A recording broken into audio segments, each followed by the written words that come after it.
जय जय जगन्नाथ, जय जय जगन्नाथ, जय जय जगन्नाथ। कृष्णाय वासुदेवाय हरये परमात्मने प्रणत क्लेशनाशाय गोविंदाय नमो नमः। भगवान श्री श्री जगन्नाथादि चतुर्धा मूर्तिंकर अभयचरणार बिंदरे अकिंचन पद्मनाभ अनंत कोटि प्रणाम ज्ञापन करुछु। सर्वादौ ए सांध्य समय रे जय जगन्नाथ टीवीर दर्शक बंधु आपण मानकु सदा सम्मान प्रणाम पूर्वक पवित्र पावन पुरुषोत्तम क्षेत्रर भव्य सिंहद्वार को स्वागत। महाप्रभुंकर नारायण पटिदियों को आपण माने सिंहद्वार गुमुटरे दर्शन करुछंती। एतत व्यतीत सिंहद्वार भक्त मानकर मध्य गोटे जीवा आसवा भी लगी। विशेष भाव रे महाप्रभु कालिया शांते जहाँकर रीतिनीति जो अनन्य रीतिनीति श्री जगन्नाथ महाप्रभुंकर पवित्र पावन पुरुषोत्तम क्षेत्र रे भगवान कर आज गोटे प्रख्यात दिन जहाँकि फुलुरी लगी प्रभुंकर। एबे किछि समय साधारण पूर्वरु जहाँकि मो पाखे सद्य खबर जहाँ रही मो मध्य देखिकी आसिली बड़ ओडिया मठरू फुलुरी तेल महाप्रभुंकर श्रीमंदिर को एबे गला। विधि विधान अनुसार भगवान श्री जगन्नाथ महाप्रभुंकर पारंपरिक रीतिनीति जगन्नाथ महाप्रभुंकर लीला ये हूँ अनन्य लीला। श्री कालिया शांते महाप्रभु सदा सर्वदा ए क्षेत्र में मानवीय लीला करुछंती। आज फुलुरी तेल एवं प्रवेश करिछि श्रीमंदिर को सांगे सांगे प्राय 5-7 मिनट भितर प्रवेश करिछि पश्चिम द्वार दे। विशेष भाव रे महाप्रभुंकर आज फुलुरी लगी मध्य अनुष्ठित हब एवं विशेषतः महाप्रभुंकर फुलुरी लगी परे उत्स लगी होता है। श्रीमंदिर कौलाचार विधि अनुसार पारंपरिक पति महापात्र एवं दयिता महाप्रभुंकर शुद्धपुत भाव रे भक्ति भाव सहित सेवा करता। भगवती माँ काकुड़ी खाईंकर मंदिर आबे एबे देखुचे भव्य मंदिर माँ जगत जननी भगवती माँ काकुड़ी खाई जहाँ को श्री विमला देवींकर प्रतिनिधि बोली कहा जाता है। सर्वमंगल मांगल्य शिवे सर्वार्थ साधिके शरण्ये त्र्यंबके गौरी नारायणी नमस्तुते। भगवती माँ काकुड़ी खाई जे कि भगवती माँ विमलांकर प्रतिनिधि भाव में श्रीक्षेत्र में प्रपूजिता। जो मानकर किछि मानसिकधारी माने थांती जेहेतु विमलांक मंदिर निर्दिष्ट नीतिकांति सेमानकर मानसिक व्यवस्था गुड़िक काकुड़ी खाई पाखरे करा जाई थाए। जाऊ से काकुड़ी खाई माँ को आम दर्शन करुचे एवं सेठी दीप मध्य अच्छी अनेक भक्त माने आसंती माँ को सानिध्य लाभ करी दीपटे बसई तांकर दुख सुख माँ को मध्य जणई थांती। तबे आमे ए सांध्य समय अधिवेशन रे गोटे श्रीमद् भगवत गीतार गोटे श्लोक आवृत्ति करिबा। विशेष भाव में आमर प्रत्येक संध्या अधिवेशन रे मध्य आमर श्रीमद् भगवत गीतार श्रीकृष्णकर मुखनिस्सृत बाणी श्रीमद् भगवत गीता 18 अध्याय मोक्ष संन्यास योग एवं 79 नंबर श्लोकटी आवृत्ति करिबा। 79 नंबर श्लोक संख्या 79 भगवान कहते अर्जुन को कहले न च तस्मान मनुष्येषु कश्चन मे प्रियकृतम भविता न च मे तस्मादन्य प्रियतरुहुवीम् न च तस्मान् मनुष्येषु कश्चन मे प्रियकृतमम् भविता न च मे तस्मादन्य प्रियतरुहुवीम्। विशेष भाव रे महाप्रभु श्रीकृष्ण कहते अर्जुन को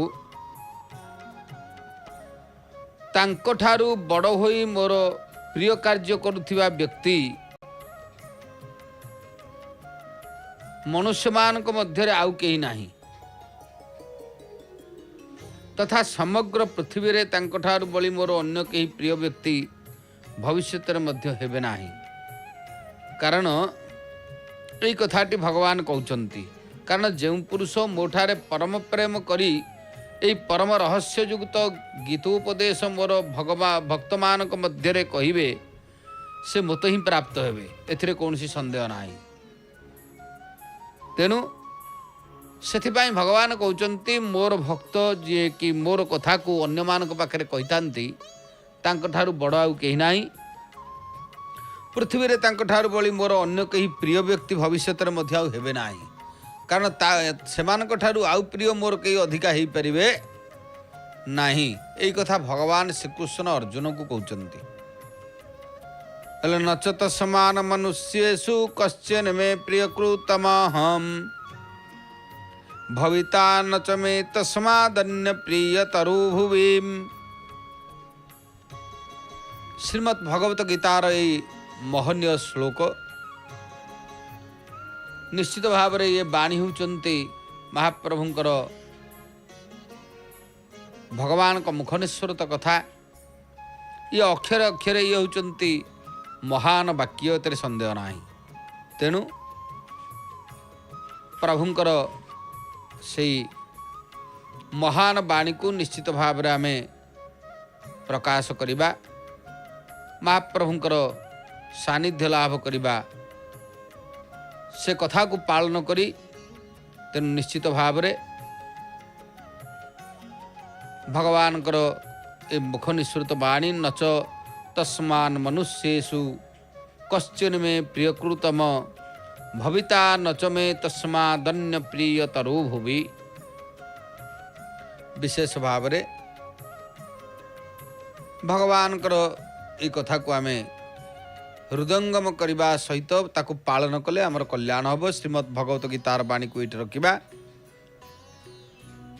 एवं आम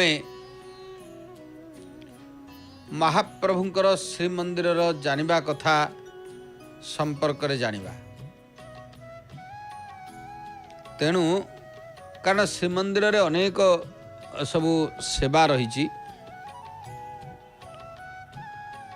दर्शक बंधु विशेष भाव रे भगवान श्री जगन्नाथ महाप्रभुंकर श्रीमंदिर रे एभली भाव रे सबू सेवा रही जो सेवा की पावन पवित्र पुरुषोत्तम क्षेत्र रे खाली नुह अन्यत्र सारा पृथ्वी रे कौनसी स्थान रे ए सेवार विकल्प नाही। तेणु आपण माने देखिबे श्रीमंदिर रे अनेक सेवा मितरे विशेषतः महाप्रभुंकर 120 प्रकार सेवा प्रचलित अछि। ता मध्य रे भगवान श्री जगन्नाथ महाप्रभुंकर कोठ सुआसिया सेवा कोठ सुआसिया सेवक जहाँ को मूलिया सुआसिया सेवा मध्य कह जाए एवं कोठ सुआसिया कह जाए। कारण ये 2 प्रकार सेवा अच्छी गोटे मूलिया सुआसिया सेवा गोटे कोठ सुआसिया सेवा। तेणु ए कोठ सुआसिया सेवा संपर्क रे माने आपण माने होचंती ये सेवा गुड़िक एभली जे कहार कौन सी कार्य कहीं करिवे नाही। तेणु महाप्रभुंकर कोठ सुआसिया सेवक विशेष भाव रे महाप्रभुंकर शूद्र सेवक एमाने सांबाल कहले सेवा करथांती वंशानुक्रमिक सेवा एवं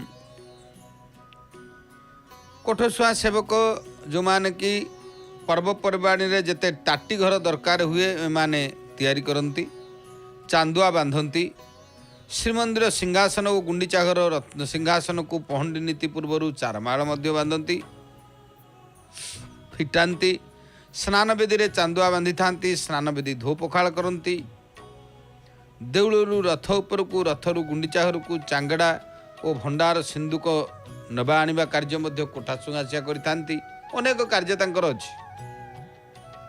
ए सेवाटी होची या विशेष भाव रे महाप्रभुंकर दोल पूर्णिमा रे बाटघर तैयारी करती बाउंश कथा छण काम शेष रे पाहुना मध्य पाई थांती दोलवेदी रे चांदुआ बांधि थांती एवं कनक मुंडी तैयारी करती अणसरर चक्का गोड़ई अणसर पिंडी रे रखती कारण कोठ सुआसिया सेवक माने अणसर समय आपण माने देखिबे हमर जते चक्का महाप्रभु होचंती चक्का लगी होंती ता पूर्व चक गड़ई अणसर पिंडी रे नेकी रखिबे अणसर बाउंश ताटी मध्य फिटई थांती खोलती जगमोहन रे रखा जाइथिबा बड़ खट को अणसर ताटी पाखरे बाहर पट को 10 अवतार बसवा पकाती ये सब कोठ सुआसिया सेवार कथा खट चारि पाखरे माटी बंध दियंती एमाने नवजौवन दर्शन दिन कलश नहीं रथरे बांधती रथ मंडणीर काम मध्य कोठ सुआसिया करथांती चक्रबुला एकादशी रे चारि आश्रम रे बलभद्र जन्मर मार्कंड पुष्करणी रे कूल रे चांदुआ बांधि थांती विशेष भाव रे ए अणसर समय रे कोठ सुआसिया कार्य बाउंश ताटी बांधती एवं खोलती कारण अणसर जो ताटी कोठ सुआसिया बांधिबे एवं खोलिबे जगमोहन रखा जाइथिबा बड़ खट को अणसर ताटी ठारे बाहर पट को 10 अवतार बसवा पकई थांती एबे जोठारे महाप्रभु श्री अर्चा विग्रह जहा कि पूजा पाउछंती से सब कोठ सुआसिया से खट पकई थांती एवं माटी रे बंधटीए करती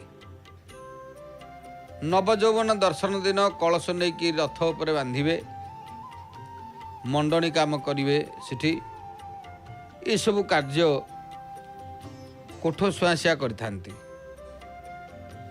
वर्षक भितर आउरी मध्य तांकर कार्य भी अच्छी कारण कोठ सुआसिया सेवक ये गोटे स्वतंत्र सेवा श्रीमंदिर रे एमाने तांकर सेवा विषय आम सामूहिक भाव में जानिले एवं से पटिदियों दर्शन आम करुचे विशेष भाव में तेणु श्री जगन्नाथ महाप्रभुंकर जगमोहन नाट मंडप एवं मुखशाला ए सबु गुड़ी कहते विश्वकर्मा एभली भाव में निर्माण करिसेंती जे प्रकृत रे भगवान निजे कृपा करी से तांकर गोटी गोटी स्वरूप रे निजे करना तो या ही बेले बेले रे भ्रम आसे जगन्नाथ महाप्रभुंकर से परिक्रमा मार्ग रे किछि किछि भक्त मानकर जीवासबार दृश्य आसुची अन्यान्य वृक्ष गुड़िक मध्य दृश्य होची आमर दक्षिण पार्श्व अंचल दक्षिण पार्श्व रे विभिन्न प्रकार गछ मल्ली गछ विभिन्न फूल गछ सब लगी भक्त मान प्रभु को किछि जहाँकि जेहेतु श्रीजू मानकर दर्शन नहले मध्य अन्यान्य पटिदियों कर दर्शन एवं पार्श्व देवता मानकर दर्शन मध्य भक्त मान करुचंती विशेष भाव रे श्रीमंदिर सिंहद्वार गुमुटरे पटिदिय नारायणकर दर्शन मध्य भक्त मान करुचंती एवं महाप्रभु कालिया शांतंकर से प्रतीकात्मक स्वरूप पटिदियंकर दर्शन मध्य चली दर्शक बंधु आउ गोटे कथा आमर इठी राम लक्ष्मण सीता देखा जाउछंती ये होचंती आमर हनुमानकर मंदिर दक्षिण द्वार हनुमान मंदिर तोरण उपरे राम लक्ष्मण सीता रही एवं भरत शत्रुघ्न हनुमान गरुड़ ये सबू रही देखा जाउची। एतत् व्यतीत हनुमानकर दर्शन आम करुचे जो मनोजवमामृततुल्य वेगम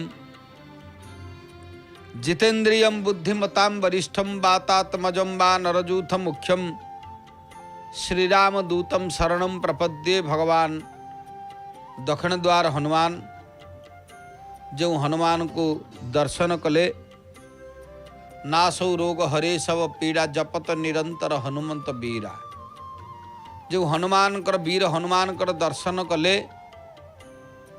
रोग नाश हुए भय नाश हुए नाना रिष्ट खंडन होती भगवान कर दर्शन द्वारा। दर्शक बंधु आमर गोटे सूचना आउ मात्र 11 दिन अपेक्षा एथर रथयात्रा आपण माने देखिबे बिना विज्ञापन विरति केवल जय जगन्नाथ टीवी रे। जय जगन्नाथ टीवी होची सिद्धार्थ टीवी नेटवर्क एक चैनल सुंदर भाव रे आपण माने सिद्धार्थ टीवी एवं जय जगन्नाथ टीवी रे भगवान पवित्र भुवन मोहन सुप्रसिद्ध रथयात्रा विश्व प्रसिद्ध रथयात्रा आसंता 27 तारिख आउ 11 दिन बाकी रहिला। आपण माने निरवच्छिन्न भाव रे बिना विज्ञापन रे देखि परिवे। से पाखरे रथ कार्य मध्य चलचंचल गति रे चलीछि। आज रज पर्वर शेष दिन चारिआडे पिठापଣା गोटे आसर कारण प्रत्येक घरे घरे जहाँकि पिठापणार गोटे स्वतंत्रता थाए। रज 3 दिन जेहेतु गोटे गणक पर्व ये होचंती महान पर्व। ए गण पर्व मध्य भगवानकर ए रज पर्व रे विशेष भाव रे चारिआडे गोटे आनंदर वातावरण। श्री श्री जगन्नाथ महाप्रभु कालिया शांते पवित्र पावन पुरुषोत्तम क्षेत्र रे प्रभुंकर रज पर्व मध्य पुरी रे पालन होउची। आमे देखुचे दक्षिण द्वार दृश्य ता भितरे रज पर्व गण पर्व प्रत्येक घरे रज पर्व पालन होता है। महिला माने झील पिला माने अन्यान्य ए समस्ते नुआ सबू पोशाक परिधान पूर्वक विभिन्न प्रकार पिठापणार गोटे हूँ मौज है घरे घरे। कारण ये रज 3 दिन आज हूँ शेष रज काली आसंता काली बसुमती स्नान जहाँ को ठाकुराणी गाधुआ बोलिकी कह जाए जेहेतु बसुमातांकर रजस्वला होता है बोली कौन सी प्रकार भूमि रे उत्कट कार्य करा जाए नाही। तेणु प्रत्येक घरे घरे खाली जे आमर ओडिशा रे रज पर्व ता नुह समग्र भारत वर्ष मध्य विभिन्न स्थान रे ए रज पर्वर आसर रही दोली कारण रजरे विभिन्न प्रकार दोलीर मजा गोटे नियारा। ता भितरे किए ताश खेलु थांती तो किए लुडु खेलु थांती किए विभिन्न प्रकार खेल कौतुक पुची ठारू आरंभ करी सब महिला माने तांकर मध्य गोटे आनंद रे ए पर्वटी की पालन करिथांती। घरे घरे पोड़ो पिठार गोटे नियारा चमक थाए। आपण माने देखिबे ग्रामांचल मानकर विशेष भाव रे पोड़ो पिठा विशेष बहुल भाव रे ही थाए घरे घरे। एबे आस्ते आस्ते सहरांचल रे मध्य हेलाणी। तेणु ग्रामांचल मानकर आउरी मध्य विभिन्न प्रकार खेल कौतुक मजा मजलिस मध्य रे ए रज पर्व को पालन करिथांती। केही केही मध्य विभिन्न स्थान रे रज मेला मध्य हुए अनेक स्थान रे कारण अनेक व्यक्ति सब प्रकार लोक विभिन्न दुकान बजार पड़ी गोटे रज मेलार मौज मध्य अनेक स्थान रे अछि। कारण विभिन्नता को नहीं ये गणपर्व जेहेतु पालन करा जाय थाए रज पर्व। श्री श्री जगन्नाथ महाप्रभुंकर पुरुषोत्तम क्षेत्रर अनति दूर रे माँ भगवती बाली हरचंडींकर मध्य गोटे मंदिर अच्छी सेठारे रज पर्व 3 दिन व्यापी गोटे महासमारोह रे पालन होबार देखा जाई थाए। विभिन्न प्रकार समस्ते सेठा को जाई तांकर निज निजर सरंजाम रोषई सरंजाम नहीं मध्य सेठी सब भोजी भात गोटे करिथांती। अनेक शह शह भोजी भात होतिबार सब गोटे दृश्य आसे सी गोटे नियारा परंपरा खाली जे बाली हरचंडी पाखरे हुए ता नु एमती अनेक स्थान रे मध्य ओडिशार गणपर्व जेहेतु रज पर्व आदिवासी मानक ठारू आरंभ करी साधारण वर्ग पर्यंत ओडियार अस्मितार पर्व कहिले रज पर्व को बुझा जाई थाए। जाऊ ए पर्वटी निश्चित भाव रे सर्वजन विदित पर्व। सारा धरा पृष्ठरू गोटे उताप शीतलता को आसे कारण या पूर्वर रज पूर्वर गोटे एते उताप जहाँकि चारिआडे खरा उताप ग्रीष्म प्रवाह चली थाए। रज ठारू पागर परिवर्तन हुए आपण माने एबे भी मध्य देखुचंती पागर मध्य परिवर्तन हेइची। रज समय रे मझिरे मझिरे मध्य ये 3 दिन भितर झुपझुप वर्षा मध्य विभिन्न स्थान भी होउची। पृथ्वी की गोटे शीतलता वातावरण आसी थाए रज ठारू। माँ धरित्रींकर जेहेतु रजस्वला होती विभिन्न स्थान मानकर भारत वर्ष रे विभिन्न परंपरा ये रज पर्व को पालन करा व्यवस्था अच्छी। पूर्व उत्तर भारत पूर्व भारत रे आपण माने देखिबे विशेष भाव रे माँ भगवती आसाम इत्यादि स्थान रे कामाख्या देवी पाखरे मध्य प्रसिद्ध रज पर्व महासमारोह रे पालन होता है। जेहेतु भारत वर्षर जोनीपीठ भाव में माँ कामाख्यांकर स्थान रही स्वतंत्र। श्रीक्षेत्र रे आपण माने देखुचंती रज परे परे महाप्रभुंकर घोष यात्रा आसिलाणी। सिंहद्वार अनति दूर रे महाप्रभुंकर रथ खଳାରେ रथ कार्य मध्य आगे चली सुंदर भाव रे भगवानकर सही पावन क्षेत्र ये रथ यात्रा विश्व प्रसिद्ध रथ यात्रा अनुष्ठित हब। महाप्रभुंकर रथ उपरे लक्ष लक्ष भक्त दर्शन करिवे एवं भगवान श्री जगन्नाथंकर चतुर्धा मूर्ति को रथारूढ़ महाप्रभु को भक्त मान मध्य दर्शन करिवे। श्रीक्षेत्र रे गणमाध्यम जरिया रे मध्य आमर जय जगन्नाथ टीवीर परदार मध्य देश विदेश रे रही भक्त माने रथ यात्रार सीधा प्रसारण देखिवे। आ मात्र 11 दिन अपेक्षा रहिला। जुलाई 27 तारिख रे महाप्रभुंकर विश्व प्रसिद्ध रथ यात्रा अनुष्ठित हब। विभिन्न चक सबु रथर मध्य लगी रथ आस्ते आस्ते पोटल निर्माण हेलानी कारण रज संक्रांति जाई आज जेहेतु होचंती शेष रज दिन से पाखरे होचंती रथ खଳାରେ पोटल कार्य मध्य चलीची। सुंदर चक गुड़िक मध्य जहाँकि एबे चित्र आरंभ हो जहाँकि एकादशी ठारू आग को एकादशी आसुची। तालध्वज रथर चक नंदीघोष रथर चक देवी रथर चक ये सबू ये तात्पर्यपूर्ण आपण माने देखिए। प्रत्येक रथर चक गुड़िक एत सुंदर भाव निर्माण होची जहाँकि आखि लाखिके रहीजिव विशेष भाव से श्री जगन्नाथ महाप्रभुंकर से चक महाप्रभु जगन्नाथंक नंदीघोषर रथ चक संख्या 16 बड़ ठाकुरंकर बलभद्रंकर तालध्वर ध्वज रथर चक संख्या 14 देवी सुभद्रांक दर्पदलन रथर चक संख्या 12 प्रत्येक रथरे समान संख्यक चक रखा न जिबा पछरे मध्य तात्विक अर्थ निश्चय थिब रहिछि मध्य संख्या मानकर निहित निगूढ़ तात्पर्य को विचार को निया जाई प्रत्येक रथ पाई चक संख्या स्थिर करा जाइछि।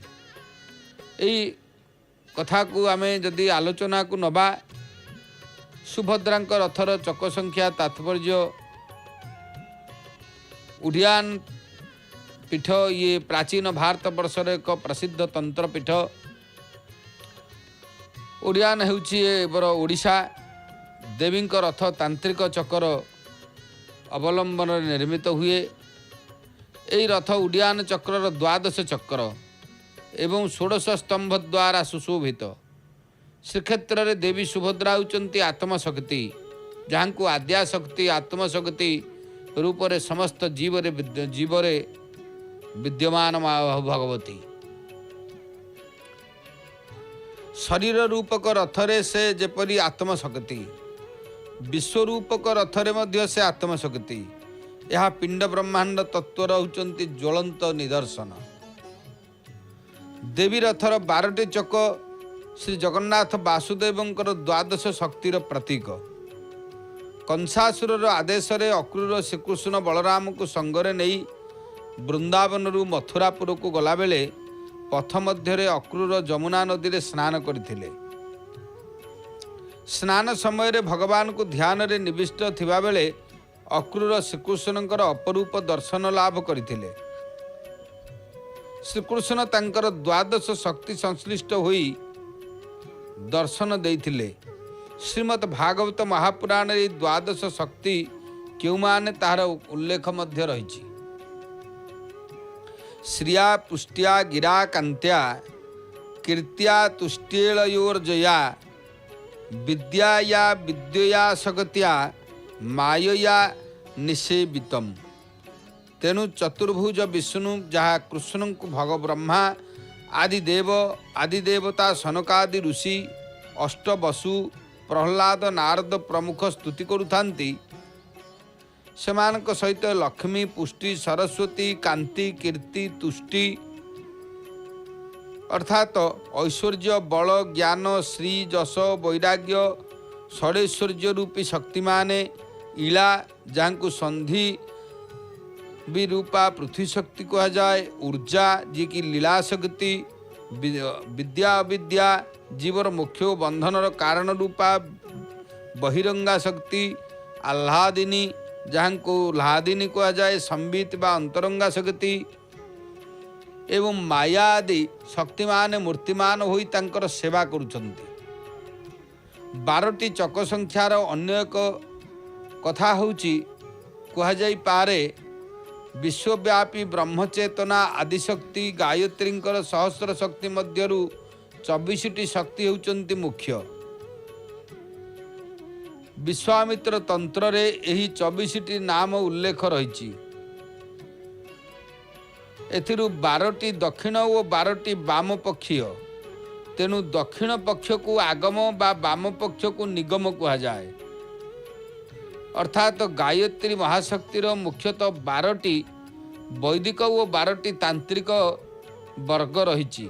यार वैदिक शक्ति है आदिशक्ति, ब्राह्मी, वैष्णवी, सांभवी, वेदमाता, देवमाता, विश्वमाता, रतंबरा, मंदाकिनी, अजपा, रुद्धि, सिद्धि जार तांत्रिक शक्ति है एवं सावित्री, सरस्वती, लक्ष्मी, दुर्गा, कुंडलिनी, प्राणाग्नि, भवानी, भुवनेश्वरी, अन्नपूर्णा, महामाया, तपस्विनी, त्रिपुरा। तेणु यही भाव में 12 होती आगम शक्ति, 12 होती निगम शक्ति। तेणु 24 शक्ति। माँ सुभद्रा समस्त देवींकर प्रतीक विग्रह। रथयात्रा तांकर रथरे सुदर्शन विराजमान करती। सुदर्शन चक्रर तात्विक अर्थ महान भाव रे अनेक शास्त्र रे विविध प्रकार कहा जाइछि। सुदर्शन चक्र 12 भाग रे विभक्त। प्रति भाग एक एक मासरे अभिव्यक्ति। पुणी सेमाने 12 दैवी शक्ति अर्थात अग्नि, सोम, मित्र, वरुण, इंद्र, इंद्राग्नि, हनुमान, धन्वंतरी एवं प्रजापति वृंद। महाकाल भली सुदर्शनकर भितर समस्त सत्तार आरंभ तथा विलय होता है। तेणु विशेष भाव रे आमे से 12 शक्तिर कथा को जानिले। भगवान श्री श्री जगन्नाथ महाप्रभुंकर एभली भाव अनेक कथा श्रीक्षेत्र में रही। दर्शक बंधु तालध्वज रथ चक संख्यार तात्पर्य को जदि आम देखा, कारण श्रीक्षेत्र में जेहेतु रथयात्रा पाखैलाणी आउ मात्र 11 दिन अपेक्षा आमे से बिना विज्ञापन विरति रे जय जगन्नाथ टीवी पर्दारे आपण माने रथयात्रार सीधा प्रसारण एई मास 27 तारिख रे देखिपारे। प्रभु बलभद्र रथर नाम होउछि तालध्वज, जहाँकु होउचंती स्तुति करा जाए। शांतम चंद्रांतिकांतम मुसलहलधरम वासुदेवाग्रजातो भोगी चारु नेत्रम विषधर मुकुटम सेवितम देववृंदै वंदेहम लोकनाथम त्रिभुवन विदितम सर्वसिद्धि प्रदातो रामम रामाभिरामम विकसित वदनम रेवती प्राणनाथ। विशेष भाव रे से रेवती प्राणनाथ भगवान बलराम प्रभु बलभद्रंक रथर नाम है तालध्वज रथ। से रथ मध्य निर्माण कार्य आगे चली। यही रथर चक संख्या होची 14। प्रभु जगन्नाथंकर नंदीघोष रथ और देवी सुभद्रांक दर्पदलन देवदलन रथर चक संख्या यथाक्रमे 16 12। प्रत्येक रथरे समान संख्यक चक नाही। बलभद्र होउचंती साक्षात शिव स्वरूप। आमे परिक्रमा मार्ग देखुचे संध्या समय किछि किछि भक्त मानकर मध्य जीवाशिबार दृश्य आसुछि। प्रभु को दर्शन करिबा पाई दूर दूरांतरु भक्त मान आसिछंती। महाप्रभु को दर्शन करुछंती। प्रत्येक द्वार मानकरे प्रवेश करी पटिदिय एवं दशावतार विग्रह को। तेणु जो बड़ ठाकुरंकर कथा आमे आलोचना करुचे, बड़ ठाकुरंकर रथर चक शिवंकर एक अवतार बोली सारला दास मध्य मुसली पर्व रे कहिसंती। बलराम बोलिन जेवण नाम होई प्रत्यक्ष से सदाशिव कपिलास बासी से ही। ए उक्ति मध्य देखा मिले। महादेव शिव 14 प्रति जड़ित। बलभद्र बा बलराम मध्य 14 सहित संबंधित। शिव 14 भुवन को करायत करथिले। एही 14 भुवन हला भू भुव स्वह मह जन तप सत्य अतल सुतल वितल तलातल महातल रसातल पाताल। एई चतुर्दश भुवनर भारा पुंडरीकाक्षंक व्यतीत कौनसी व्यक्ति फणार अग्रभाग धारण करने को समर्थ हुअंती नाही। विशेष भाव में महाप्रभु श्री जगन्नाथंकर आमे पश्चिम द्वार दृश्यटी देखुचे। ये पश्चिम द्वार। पश्चिम द्वार देई अनेक भक्त मान मध्य महाप्रभु को दर्शन करने को जाइथांती। आज भी मध्य किछि समय पूर्वर यही पश्चिम द्वार देई श्रीमंदिर को फुलुरी तेल प्रवेश करिसेंती। महाप्रभुंकर ज्वररू उपशम पाई ये फुलुरी तेलर सेवा आज महाप्रभु को कराजिवो। दैता एवं पति महापात्र माने शुद्धपूत भाव में कौलाचार विधि रे महाप्रभुंकर से श्रीअंगर सेवा करिवे। तेबे भगवान श्री जगन्नाथ महाप्रभुंकर श्रीक्षेत्र रे आमे बड़ ठाकुरंकर कथा आलोचना करुथिले। एई चतुर्दश भुवनर भारा पुंडरीकाक्षंक व्यतीत कौनसी व्यक्ति फणारे अग्रभागरे धारण करने को समर्थ हेबे नाही। विशेष भाव ये भुवन समूहर भार धारी अनंत देव ही बलदेव नाम अभिहित होइचंती। एक कथा स्कंद पुराण रे श्री पुरुषोत्तम महात्म्य मध्य कहुଯାଇଛି। को ह्यनः पुंडरीकाख्यात भुवनानि चतुर्दश धारयतु फणाग्रेण सो अनंत बलसंगीतः। शिव तांडव नृत्य कला बेले निजर प्रिय वाद्य डंबरू को 14 थर बजाइबारु 14टी सूत्र डंबरू नादरू बाहरी थिला। महर्षि पाणिनि तपस्या संतुष्ट होई शिव डंबरू नादरे 14टी सूत्र तांकु प्रदान करथिले बोली कहा जाए। एही 14टी सूत्र को नहीं पाणिनि व्याकरणर शास्त्र रचना कले। नाम हैला अयुण रुल्लुक एउड़ अयौच हयबरट इत्यादि 14 सूत्र को एवं महेश्वर सूत्र कहा जाए। ये 14 सूत्र को मध्य महेश्वर सूत्र कहा जाइछि। डंबरू हेउछि नाद ब्रह्म बा सृष्टिर प्रतीक। स्वामी हयशीर्षानंद लिखिछन्ति अनेक कथा ता उपरे। हिंदू गॉड्स एंड गॉडेस ए पुस्तक रे अनेक कथा से मध्य लिखिछन्ति। शिवंकर 14 सूत्रर प्रयोग तंत्र विद्या रे विभिन्न प्रकार रे करा जाए। सनकादि ऋषि माने एही सूत्रर उपासना करी सिद्धि लाभ करथिले। प्रतिदिन शिवं को क्षीराभिषेक 14 सूत्र रे करा जाई पारे बोली कहा जाइछि। ब्राह्मणर पठनीय विद्या हला 14टी। ताहला 4 वेद 6 वेदांग संहिता पुराण मीमांसा तर्क। तेणु शिव ये 14टी को विद्या को 14 इंद्रिय को संयम करबा पाई नियोजित करथिले। ए 14टी इंद्रिय हैला पंच कर्मेंद्रिय पंच ज्ञानेन्द्रिय मन बुद्धि अहंकार चित्त। तेणु याकू नहीं 14टी होउचंती व्यवस्था। शिवंकर 14टी प्रसिद्धि यात्रा मध्य रहिछि। दमनक चतुर्दशी अक्षय तृतीया परशुरामाष्टमी शयन यात्रा पवित्रारोपण जम द्वितीया देव उत्थापन प्रथमाष्टमी प्रावरण षष्ठी पुष्याभिषेक मकर संक्रांति माघ सप्तमी अशोकाष्टमी महाशिवरात्रि एभली भाव में महादेवंकर ये होउचंती 14टी प्रसिद्ध यात्रा।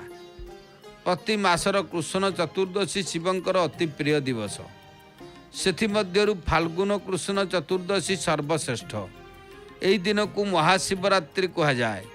शिवंकर 14 संख्या प्रिय हेतु शिवंक स्वरूप बलराम बलभद्रंकर तालध्वज रथर चक संख्या 14 रखा जाइछि। तेणु ए कथा मध्य शुणिबा को मिले। भगवान श्री जगन्नाथ महाप्रभुंकर आउ मात्र जेहेतु 11 दिन अपेक्षा रहिला विश्व प्रसिद्ध घोष यात्रार। तेणु ये विश्व प्रसिद्ध रथ यात्रा देखिबा पाई दूर दूरांतरु भक्त माने श्रीक्षेत्र को आसिबे। विशेष भाव रे 3 रथरे मध्य सबु सुआ मान मध्य अछंती। कारण आपण माने देखिबे 3 रथर सुआ जहा कि ये मध्य गोटे स्वतंत्र कथा। कारण जगन्नाथ महाप्रभुंकर पुरुषोत्तम क्षेत्र रे ये सबगुड़िक होउचंती ईश्वरीय तत्व रे आबद्ध। 3 रथ अर्थात महाप्रभु जगन्नाथंकर नंदीघोष बड़ ठाकुरंकर बलभद्रंकर तालध्वज देवी सुभद्रांक दर्पदलन बा देवदलन रथ उपरे दधिनौतिर 2 पार्श्व को लगी गोटे गोटे सुआ प्रतिमा खंजा जाई थांती। 3 रथरे मोट 6टी सुआ प्रतिमा शोभा पाती। एगुड़िक ओलोट सुआ मध्य कहा जाए।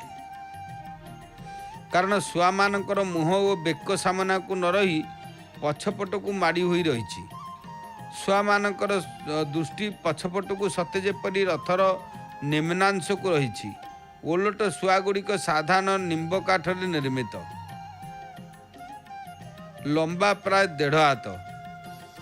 ଏହି ଶୁକ ପକ୍ଷୀମାନଙ୍କର ନିର୍ଦ୍ଦିଷ୍ଟ ନାମ ରହିଛି। କେବଳ ଶୁକ ପକ୍ଷୀ ନୁହେଁ, ରଥର ଘୋଡ଼ା, ସାରଥୀ, ଦଉଡ଼ି, କଳସ, ଦଧିନଉତି, ନେତ, କୁମ୍ଭ ଇତ୍ୟାଦିର ନାଁ ମଧ୍ୟ ଅଛି। ଏଗୁଡ଼ିକ ନାମ କୌଣସି ନିର୍ଦ୍ଦିଷ୍ଟ ପୁରାଣ କିମ୍ବା ଧର୍ମଗ୍ରନ୍ଥ ଯଥା ସ୍କନ୍ଦ ପୁରାଣ, ଉତ୍କଳଖଣ୍ଡ, ନୀଳାଦ୍ରି ମହୋଦୟ, ବାମଦେବ ସଂହିତାରେ ଉଲ୍ଲେଖ ନାହିଁ। ଶ୍ରୀମନ୍ଦିର ସ୍ୱତ୍ତ୍ୱଲିପିରେ ମଧ୍ୟ ନାହିଁ। କେବଳ ଏଥିରେ 3 ରଥର ନାମ ଲେଖା ରହିଛି। ରଥର ବିଭିନ୍ନ ଅଙ୍ଗ ବା ଅଂଶର ନାମ କିଏ କିଏ ବିଭିନ୍ନ ପତ୍ରପତ୍ରିକାରେ ସବୁ ବିଭିନ୍ନ ଲେଖକମାନେ ତାହା ପ୍ରକାଶ କରିଛନ୍ତି। ସେମାନଙ୍କର ଲେଖାରେ ତାଳମେଳ ମଧ୍ୟ ରହୁନାହିଁ। ଏଗୁଡ଼ିକ ଆନୁମାନିକ ବା କାଳ୍ପନିକ ନାମକରଣ। କୁହାଯାଇଛି ଯେ ଶ୍ରୀ ଜଗନ୍ନାଥଙ୍କ ରଥର ଶୁକ ଯୁଗଳର ନାମ ହେଉଛି ଜୀବ ପରମ। ବଡ଼ ଠାକୁରଙ୍କର ସୁଭଦ୍ରାଙ୍କର ରଥ ଶୁକ ଯୁଗଳର ନାମ ଯଥାକ୍ରମେ ଶ୍ରଦ୍ଧା, ବିଶ୍ୱାସ, ଦ୍ୱା ସୁପର୍ଣ୍ଣ, ଶ୍ରୁତି, ସ୍ମୃତି ଏଭଳି ଭାବରେ କୁହାଯାଇଛି। ତେଣୁ ଯାହା ହେଉ, ଓଲଟ ଲୋଟନି ଶବ୍ଦ ଏକ ଯୌଗିକ ପରିଭାଷା। ଏହି ଶବ୍ଦ ଯୁକ୍ତ ଥାଇ ହଂସ, ପାରା, ଶୁକ ଏପରି ବୃକ୍ଷ ବିଷୟରେ ଯାହା କୁହାଯାଇଛି ସେଥିରେ ତାତ୍ତ୍ୱିକ ଅର୍ଥ ମଧ୍ୟ ରହିଛି। ଶ୍ରୀମନ ଭଗବତ ଗୀତା, କାରଣ ଆମର ଯେତେ ଶ୍ରୀମଦ୍ ଭଗବତ ଗୀତା ଯେଉଁ ରହିଛି, ପୁରୁଷୋତ୍ତମ ଯୋଗରେ ଊର୍ଦ୍ଧ୍ୱମୂଳ ବୃକ୍ଷର ବର୍ଣ୍ଣନା ଅଛି। କାରଣ କୁହାଯାଇଛି ଊର୍ଦ୍ଧ୍ୱମୂଳମ୍ ମଧଶାକମ୍ ଅଶ୍ୱତ୍ଥମ୍ ପ୍ରାହୁରବ୍ୟୟମ୍ ଛନ୍ଦାଂସି ଯସ୍ୟ ପର୍ଣ୍ଣାନି ଯସ୍ତମ୍ ବେଦସଃ ବେଦବିତ୍। ଭଗବାନ ଶ୍ରୀକୃଷ୍ଣ କହିଛନ୍ତି, ଏ ସଂସାର ରୂପକ ବୃକ୍ଷର ମୂଳ ରହିଛି ଊର୍ଦ୍ଧ୍ୱ ଦିଗରେ। ଏହାର ଶାଖା ମାନ ନିମ୍ନ ଦିଗକୁ ବିସ୍ତୃତ ରହିଛି। ବେଦମାନ ଏହାର ପତ୍ର ସ୍ୱରୂପ। ଏହା ଅଚିରସ୍ଥାୟୀ, ଅସ୍ୱସ୍ଥ ଓ ଅବ୍ୟୟ ବୋଲି ମଧ୍ୟ ଶ୍ରୁତିରେ କୁହାଯାଇଛି। ଯେଉଁ ବ୍ୟକ୍ତି ଯାହା ଜାଣନ୍ତି ସେ ବେଦଜ୍ଞ ଅଟନ୍ତି। ଗୀତାର ବିଭୂତି ଯୋଗରେ ଭଗବାନ ଶ୍ରୀକୃଷ୍ଣ କହିଛନ୍ତି, ସେ ବୃକ୍ଷମାନଙ୍କ ମଧ୍ୟରେ ସେ ହେଉଛନ୍ତି ଅସ୍ୱସ୍ଥ। କଠୋପନିଷଦରେ ମଧ୍ୟ କୁହାଯାଇଛି, ଊର୍ଦ୍ଧ୍ୱ ମୂଳ ବାକ୍ ଶାଖା ଏଷୋ ଅସ୍ୱସ୍ଥ ସନାତନ ତଦେବ ଶୁଭ୍ରମ୍ ତଦ ବ୍ରହ୍ମ ତଦେବାମୃତମୁଚ୍ୟତେ। ତେଣୁ ଏହି ସଂସାର ରୂପୀ ଅନାଦି ଅସ୍ୱସ୍ଥ ବୃକ୍ଷର ମୂଳ ଊର୍ଦ୍ଧ୍ୱରେ ଏବଂ ଏହାର ଶାଖାମାନ ନିମ୍ନରେ ଅବସ୍ଥିତ। ସେହି ମୂଳ ହିଁ ଶୁଭ୍ର ଜ୍ୟୋତି, ସେହି ବ୍ରହ୍ମ ଓ ଅବିନାଶୀ କୁହାଯାଇଛି। ବୃକ୍ଷ ଭଳି ମଣିଷର ମଧ୍ୟ ମୂଳ ଥାଏ। ତାର ଦୃଶ୍ୟ ଜୀବନର ସମଗ୍ର ରହସ୍ୟ ଅଦୃଶ୍ୟରେ ଲୁଚି ରହିଥାଏ। ମନୁଷ୍ୟ ଜୀବନରେ ଏକମାତ୍ର ମହତ୍ତ୍ୱପୂର୍ଣ୍ଣ ସମସ୍ୟା ହେଉଛି ଦୃଶ୍ୟ ଜୀବନର ଅଦୃଶ୍ୟ ମୂଳକୁ ବୁଝି ନ ପାରିବା। ତେଣୁ ଏହି ସଂସ୍କାର ଊର୍ଦ୍ଧ୍ୱମୂଳ ମଦଶାକ ବିଶିଷ୍ଟ ଏକ ଅବ୍ୟୟ ଅସ୍ୱସ୍ଥ ବୃକ୍ଷ ରୂପେ ଉଭା ହୋଇଛି। ପଞ୍ଚସଖା ସାହିତ୍ୟରେ ପିଣ୍ଡ ବ୍ରହ୍ମାଣ୍ଡକୁ ଏକ ରୂପରେ ଦେଖି ଏହି ଶରୀରକୁ ଓଲଟ ବୃକ୍ଷର କଳ୍ପନା କରାଯାଇଛି। ଏହି ଓଲଟ ବୃକ୍ଷରେ ଲୋଟନି ପାରା ରୂପୀ ଜୀବ ପରମ ମଧ୍ୟ ଖେଳା କରୁଛନ୍ତି। ପଞ୍ଚସଖା ସଗୁଣ ନିର୍ଗୁଣ ଉଭୟର ଉପାସକ ଥିଲେ। ସେମାନେ ରୂପ ଓ ଅରୂପ, ଗୁଣ ଓ ନିର୍ଗୁଣ, ଜୀବାତ୍ମା ପରମାତ୍ମା ମଧ୍ୟରେ ସମନ୍ୱୟ ସ୍ଥାପନ କରିଛନ୍ତି। ମହାପୁରୁଷ ଅଚ୍ୟୁତାନନ୍ଦ ଲେଖିଛନ୍ତି, ଦୁଇ ଯେ ଡେଣାରେ ପକ୍ଷୀ ଉଡ଼ି କରି ଯାଇ, ଦୁଇ ଯେ ଚକ୍ଷୁରେ ସେଇ ସଂସାରେ ଖେଳଇ, ଏକ ଯେ ନଥିଲେ କୋଣା, ଦୁଇ ଗଲେ ଅନ୍ଧ, ଏଣୁ କରି ନିର୍ଗୁଣ ସଗୁଣ ସେହୁ ଭେଦ। ତେଣୁ ପିଣ୍ଡ ମଧ୍ୟରେ ବ୍ରହ୍ମାଣ୍ଡ ଦର୍ଶନ ପଞ୍ଚସଖା ଭଜନର ଏକ ବଡ଼ ବିଶେଷତ୍ୱ। ପିଣ୍ଡର ଅର୍ଥ ଶରୀର। ଶରୀରକୁ ଶୁଦ୍ଧ ସୁନ୍ଦର ପରମ ଆତ୍ମାଙ୍କ ଲୀଳା କ୍ଷେତ୍ର କରିବାକୁ ହେବ। ପଞ୍ଚସଖା ଭଜନ ମାଧ୍ୟମରେ ସେ ଅନେକ କଥା ସେଥିପାଇଁ କହିଛନ୍ତି। ଓଲଟ ହଂସ ଏକ ଜଟିଳ ଯୋଗ ତତ୍ତ୍ୱ, ଯାହାକୁ ଏହା ଓଲଟ ପଟ ବିପରୀତ ମାର୍ଗ ପ୍ରଣାଳୀ। ଏହି ପ୍ରଣାଳୀରେ ବିଶ୍ୱାତ୍ମା ବା ସର୍ବବ୍ୟାପୀ ଆତ୍ମା ଫେରେ ମୂଳ ପ୍ରକୃତିକୁ। କାରଣ ମୂଳ ପ୍ରକୃତି ଫେରେ ମହତ ବା ପ୍ରକୃତିକୁ। ପ୍ରକୃତିରୁ ଅହଙ୍କାର ଏବଂ ଏ ଅହଙ୍କାରରୁ ବିଶେଷ ଭାବରେ ଶୂନ୍ୟ ଭିତରକୁ ଉପାସକର ଜୀବାତ୍ମା ଯେତେବେଳେ ନିଜକୁ ଚିହ୍ନଟ କରେ ବାସ୍ତବରେ ସେତେବେଳେ ହେଉଛନ୍ତି ଉପଲବ୍ଧି କରେ ସୋହମ୍ ଅର୍ଥାତ୍ ମୁଁ ହେଉଛି ସେଇ। ଭଗବାନ ଶ୍ରୀକୃଷ୍ଣଙ୍କର ଅନ୍ୟ ନାମ ହେଲା ହଂସ। ସେ ହଂସ ସ୍ୱରୂପ ହୋଇ ଆତ୍ମଯୋଗ ବିଷୟରେ ଉପଦେଶ ଦେଇଥିଲେ। ସନ୍ଥ କବି ଭକ୍ତିର ଭାବକୁ ଜାଣିଲା ବାଲା ଜଗନ୍ନାଥ ଦାସ ଲେଖିଛନ୍ତି, ଓଙ୍କାର ମଧ୍ୟରେ ଦେଖ ଓଲଟି ରହିଛି ହଂସ, କହେ ଜଗନ୍ନାଥ ଦାସ ଅନୁସରିକି। ଋଗ୍ବେଦରେ ଗୋଟିଏ ବୃକ୍ଷରେ ଦୁଇଟି ପକ୍ଷୀର ଚିତ୍ରଣ କରାଯାଇଛି। ତାହା ହେଲା ଦ୍ୱା ସୁପର୍ଣ୍ଣା ସୟୁଜା ସଖାୟା ସମାନ ବୃକ୍ଷମ୍ ପରିଶସ୍ୱ ଜାତେ ତୟୋରନ୍ୟ ପିପଳମ୍ ସ୍ୱାଦତ୍ୟହନ ସ୍ନୋନ୍ୟା ଅଭିଚାକସିତି। ଏହି ମନ୍ତ୍ରର ବ୍ୟାଖ୍ୟାରେ କୁହାଯାଇଛି ଯେ ଗୋଟିଏ ବୃକ୍ଷରେ ଦୁଇଟି ସୁନ୍ଦର ପଖମ ବିଶିଷ୍ଟ ପକ୍ଷୀ ସମାନ ଗୁଣ ଅର୍ଥାତ୍ ଚେତନ ଖ୍ୟାତି ବିଶିଷ୍ଟ ମିତ୍ର ଭାବରେ ଅବସ୍ଥାନ କରିଥିଲେ ବା କରନ୍ତି। ସେମାନେ ପୁଣି ପରସ୍ପରକୁ ଆଲିଙ୍ଗନ କରି ରହିଛନ୍ତି, କିନ୍ତୁ ସେହି ଦୁଇଙ୍କ ମଧ୍ୟରୁ ଏକ ପକ୍ଷୀ ଅର୍ଥାତ୍ ଜୀବାତ୍ମା ସେହି ପ୍ରକୃତି ରୂପୀ ବୃକ୍ଷର ସ୍ୱାଦୁ ଫଳ ଭୋଗରେ ଲିପ୍ତ ଏବଂ ଅନ୍ୟ ପକ୍ଷୀଟି ଭୋଗରୁ ନିର୍ଲିପ୍ତ ରହି କେବଳ ସାକ୍ଷୀ ରୂପରେ ବିଦ୍ୟମାନ ରହିଛି। ଏହି ମନ୍ତ୍ରରେ ବୃକ୍ଷଟି ଉପମାନ ହେଲେ ଭୌତିକ ପିଣ୍ଡ ତଥା ବ୍ରହ୍ମାଣ୍ଡର ଉପମେୟ ଅଟେ।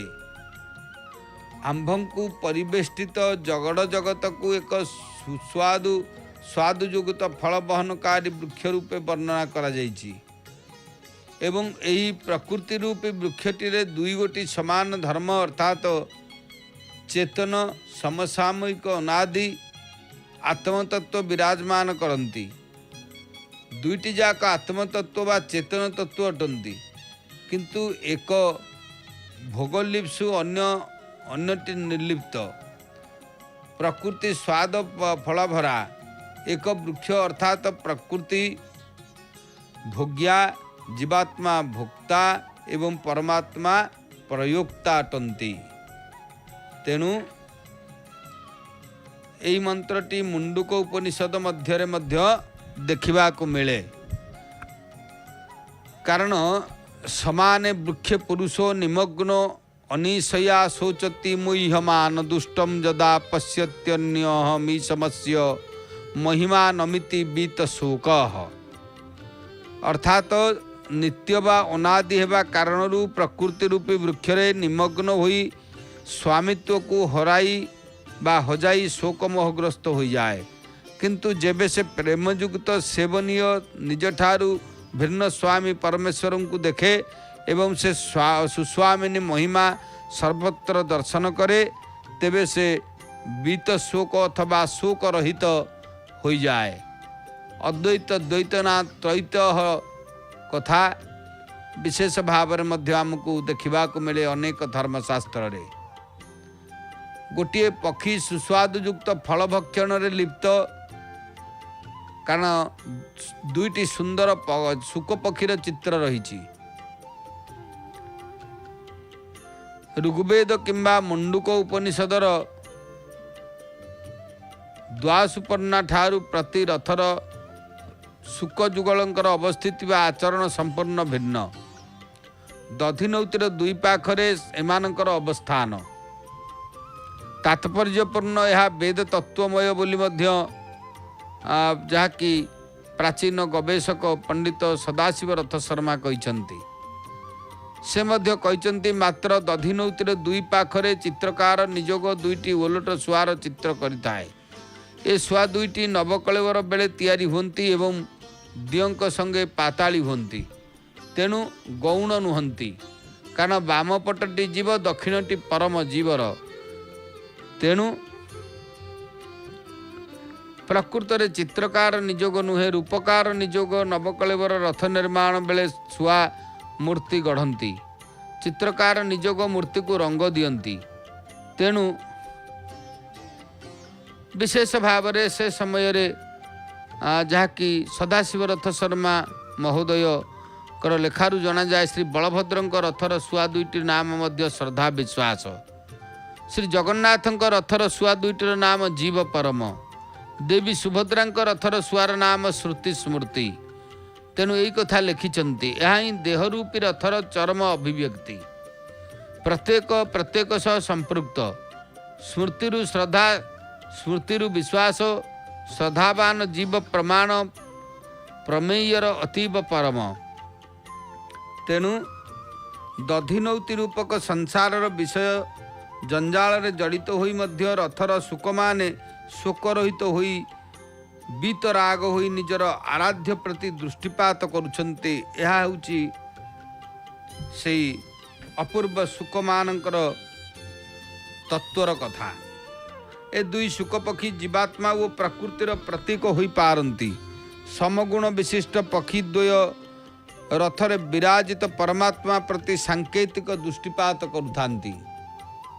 फल भोक्ता भोग्या और प्रयोगता एकाकार हो जाती। यह ही रथरूपक पिंडरे ब्रह्मांड दर्शन एकाकार हो जाती। तेणु प्रकृति जीव परमेश्वर महान सन्थ मध्य विजय कृष्ण गोस्वामी कहते सच्चिदानंद ब्रह्म ही दारु ब्रह्म रूपरे तीन मूर्ति प्रकटित होती। एमानकु देखिले ब्रह्म दर्शन होता है।